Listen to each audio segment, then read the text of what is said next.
nito sa puso. Bilang isang 7 taong gulang na batang lalaki sa Guilford, sinubukan ng New Hampshire na tumawid sa kalye at umakyat. Ang kanyang school bus, isang kotse, ay lumilipad at halos tinatapos ang kanyang buhay. Marami sa atin ang nakakita ng mga ganitong uri ng mga driver. Ang uri na walang pakialam sa kaligtasan ng sinuman kahit na sa kanilang sarili ay tila. Ngunit kapag ang isang bagay na mas malapit sa isang tawag dahil nahuli ito sa video ay pinapaalala nito sa iyo kung gaano kahalaga ang buhay. Sa oras na nakuna ng video ay sinusubukan ng pulisya ng Guilford na hanapin ang kotse driver, ngunit hindi malinaw kung nagawa nila o kung ang driver na iyon ay nakatanggap ng anumang mga epekto para sa kanilang halos nakamamatay na pagkainip sa haba ng isang solong buwan sa North Carolina. Ito ay footage ng isa sa mga sunog na ito. Ang mga bus na pinag-uusapan ay parehong FS-65 Thomas Built bus na may CAT 3,126 na engine.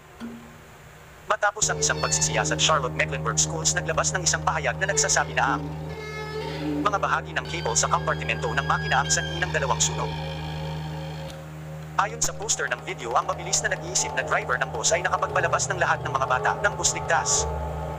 At sana ay nasundan ng distrito ng paaralan ang maalab na isyu na ito na malapit sa pamamagitan ng pagdaan ng mga kotse habang tumatawid ang mga magbumangon sa buong Canada at US. Narito ang isa lamang sa mga pangyayaring iyon.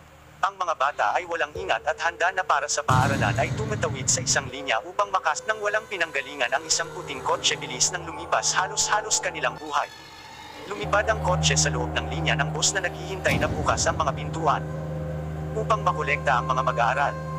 Kung ito ay tumakbo hagis ng 1 segundo mas maaga, ang buhay ng lahat ay maaaring mabago sa isang iglap ng isang mata. Lahat upang makapagtrabaho ng 5 segundo ng ngunit napakahalagang panganib na kunin. Talagang hindi. Singil ng pumanaw ang driver ng kanyang bus sa paaralan habang nagmamaneho. Sinimulan na ng driver ang pagwagayway ng kanyang mga braso at hindi makahinga, at habang umikot ang bus, wala siyang malay. Ang ika-7 grader ang kumuha ng gulong at nagawang patnubayan ang bus upang ligtas na mapanatili ang mga sa daan at ang kanyang 15 iba pang kapwa mag-aaral na malaya sa pinsala. Nang huminto ang bus sa isang hintuan sa gilid ng kalsada, kinuha niya ang mga susi. Samantala, naabisuhan na ng pulisya ang school bus na umikot sa kalsada. Kaya nagpakita sila sa eksena upang makita na hininto ni Jeremy ang bus malapit sa kanilang pupuntahan paaralan. Si John McCrossen, isang kawani ng paaralan na nagdaang sa pagmamaneho, ay nagawang pangasiwaan din. CPR sa driver ng bus na nagdusa mula sa isang problemang nauugnay sa puso. Habang ang mga tao ay pumila upang sambahin si Jeremy bilang isang bayani, sinabi niya na ang lahat nangyari ng napakabilis at siya ay kumikilos lamang sa likas na hilig. Ngunit huwag tayong maging mahinhin. Ang bayani ay sa ligtas na paghahatid ng mga bata sa kanilang gitnang paaralan ay hindi niya naihatid. Sa halip, si Janet Pitts ay natapos na mapulunan ang isa sa mga mag-aaral na nakasakay. At lahat ay nakunan ng video. Si Xavier, isang mag-aaral na hinamon ng bipolar na may pag-iisip na nakasakay sa bus ng Pitts, ay nagsimulang kumilos bilang sikawan. Karaniwan ang isang monitor ay sasakay sa bus upang matulungan ang driver na pamahalaan ang mga pasahero. Gayunpaman, sa araw na ito noong Enero, walang monitor na nangangahulugang malayang si Xavier ay gumala tungkol sa bus at fling obscenity sa ibang mga mag-aaral at sa driver. Ang mga Pitts na nagtatangka na maging maingat sa kanyang gawain sa pagmamaneho ay sumubok din upang makontrol ang sitwasyon kay Xavier kahit nasa isang kaila-hilakbot na pamamaraan. Sinabi niya sa batang lalaki na ititigil niya ang bus na, "Halika at makuha ka," at sinabi pa na papatulan niya siya. At sa huli ay pinahintong niya ang bus. Ang sumunod na nangyari ay mas masahol pa kaysa sa naiisip mo. Sinakaw ni Pitts ang bata sa likuran ng bus. Sinabi pa nga niya nang bumalik siya sa driver's seat. Ang pamilya ni Xavier ay hindi na-alerto sa insidente. Nalaman lamang nila ito nang ipinaalam sa News 8. Ang ina ni Claudia Navas Xavier ay nagulat ng mga gasgas sa kanyang anak sa parehong linggo ng pangyayari. Bagaman winagasan si Pitts, ay binalik siya ng lupon matapos ang isang abila. Ngunit nagbidiyo siya sa tungkulin matapos matuklasan ng pamilya ang nangyari kay Xavier kang kumuha ng isang paaralan bus sa Baltimore, ngunit sa oras na ito ay wala ang driver ng bus. Sinabi ng lalaki na ang isang sakay ng bus ay nagtapon ng isang bote na tumama sa kanyang sasakyan. Sinabi din ng maraming saksi na sinubukan ng lalaki na ihinto ang school bus sa pamamagitan ng pagbangga ang mga pinto at sinusubukang umakyat sa board. Nang hindi pinayagan ng driver ang lalaki sa loob, ng galit na lalaki ay tumalon sa hood ng bus. Habang nagsimula itong umimok palayo na dinidirekta ang driver na buksan ang pinto.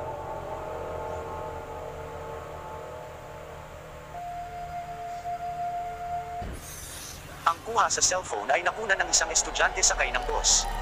Si Laverne Doran ay kalaunan ay naaresto ng walang insidente at pagkatapos ay pinalaya mula sa kustodiya. Hindi malinaw kung ang isang bote ay talagang may pinsala sa kanyang sasakyan. Ang mga insidente sa pagmamaneho ng motor bareboat, ang pag-atake ay maaaring maglagay ng mga tao sa ospital.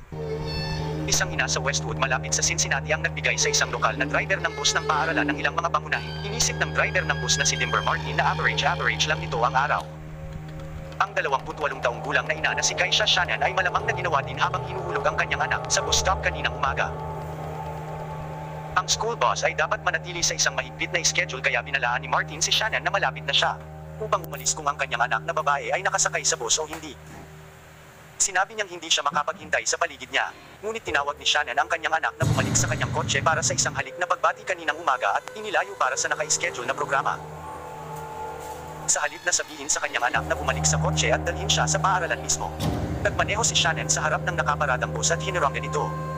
Pagkatapos ay bumaba siya mula sa kanyang sasakyan at pinahihit ang mga pinto ng paaralan na bukas at sumisigaw kay Martin. Mukha. Hindi malinaw kung sino ang unang umaatake sa video ngunit bilang takot na mga bata sakay ng paaralan, bus tumingin sa.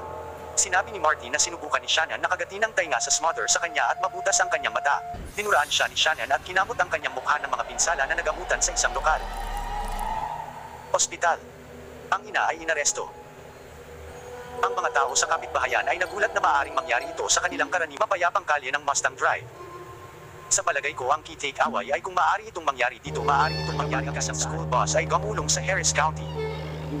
Mabilis na kumalat ang chismis na ang isang mag-aaral ay natrap sa loob ng bus sa panahon ng insidente. Ngunit tulad ng iniulat ng distrito ng paaralan na hindi yun ang kaso. Gayunpaman ang driver ng bus at 14 na mag-aaral mula sa 50 na nakasakay ay pawang lahat. Dinala sa ospital para sa paggamot ng mga pinsala, wala ni isa na nagbabanta sa buhay. Pa rin ang rollover footage ay medyo madrama upang panoorin. Ang driver ng bus ay nakikita na umikot palayo sa paraan ng paparating na sasakyan at magpapalikot sa isang kalapit na kanal. Sinabi ni Superintendent Keith Moore na napailing ang driver. Tulad ng sigurado ako na ang mga mag-aaral na karamihan ay kinuha ng kanilang mga magulang pagkatapos ang pagkasira. Habang ang pangyayari ay dapat na nakakatakot para sa lahat ng mga kasangkot dito ay maaari mas malala na kinukunan noong 2005 isang school bus. Naririnig na driver na sinasabi sa mga bata sa board na harapin tila ang ilan sa mga lalaki ay hindi nakinig. Kapag sinabi ng driver ng bus ang isa sa harap upang tumalikod gamit ang isang hindi magandang wika ng mga batang lalaki sa likuran na tubuang panoorin ang iyong bibig, sabi niya. Lumalabas doon ang eksena.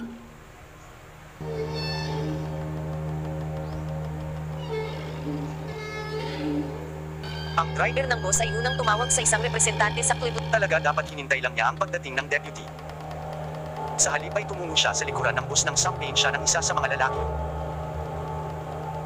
Nakita siya pagkatapos na hinawakan ng tao ang bata na tinutulak siya muna sa isang upuan at pagkatapos ay pababa sa pasilyo. Habang ang isa pang batang lalaki ay sumisigaw ng bumaba ka sa kanya. Bumalik ang driver sa harap ng bus. Ngunit ang parehong bata ay humarap sa driver muli na nagbibigay sa kanya ng isang show. Wala nang mahahanap na impormasyon tungkol sa mga epekto ng pangyayaring ito para sa bus, driver o mga bata kung mayroon man. Ngunit isang bagay ang sigurado kung pinukaw ng mga batang lalaki ang driver o hindi ito. Walang paraan. Ikaw ay isang magulang ng isang nasa edad na sa paaralan. Mag-aaral at nalaman mo lang ang school bus ng iyong anak ay na-hijack ng isang lalaking kumukuha isang kotse. Iyon ang nangyari sa Arkansas nang ang 22 taong gulang na si Nicholas Miller ay humiling ng kotse mula sa isang babae sa Jacksonville.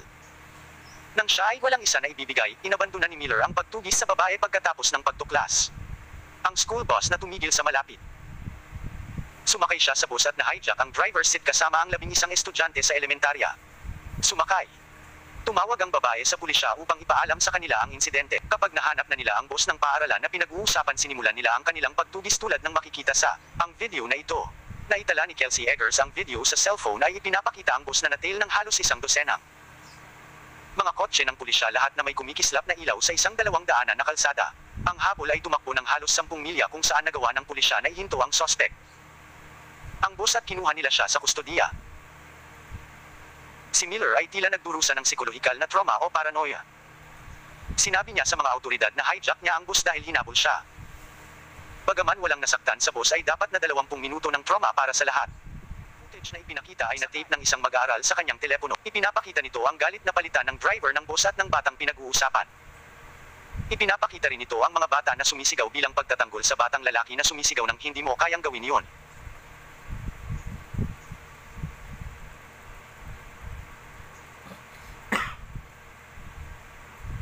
Ang isa pang video nakuha ng driver ng bus ang nagsilbing depensa niya. Ang bata ay sinakta ng isa pang bata sa kabilang bahagi ng pasilyo at pagkatapsuper ng bus. Bukod pa rito ang isa pang 13 taong gulang ay binasag sa ulo ng driver gamit bag na tinatamba ang baso habang bumababa. Ang insidente ay tumanggap ng parehong suporta at galit mula sa mga magulang na may ilang sinasabi na ang driver ay nagawa kung ano ang kailangan niyang gawin habang akala ng iba ay walang katwiran para sa pagsipa. Isang estudyante sa bus. Inalis siya ng Cunningham Transport Limited mula sa mga ruta ng dibisyon ngunit hindi nagpaputok. Siya. Ang isang monitor ng bus ay inilagay din sa rutang ito habang ang dalawang batang lalaki na pinag-uusapan ay nasuspine mula sa pagsakay sa bus ng isang linggo. Ano sa tingin mo? Mali ba ang driver ng bus dito? Ng bus ng paaralan sa El Mirage, Arizona. Sapat na ang distrito ng paaralan. Kapag ang mga bata sa kanyang bus ay hindi maganda ang gawi ay tumayo siya upang sumigaw sa kanila at tumanggi. Hayaan silang bumaba. Ang dashcam sa bus ay nakuha ang buong nakasisindak na kaganapan sa video. Hindi ko pinapabayaan ang sinuman hanggang sa makinig ka sa sasabihin ko, ang driver, sinabi sa video. Kung mas matagal kaming manatili dito mas lalong magagalit ang iyong mga magulang at hindi sa akin sila magagalit sa iyo. Ang mga magulang ay naghintay sa labas na naguluhan tungkol sa kung ano ang nangyayari sa loob ng bus ng paaralan.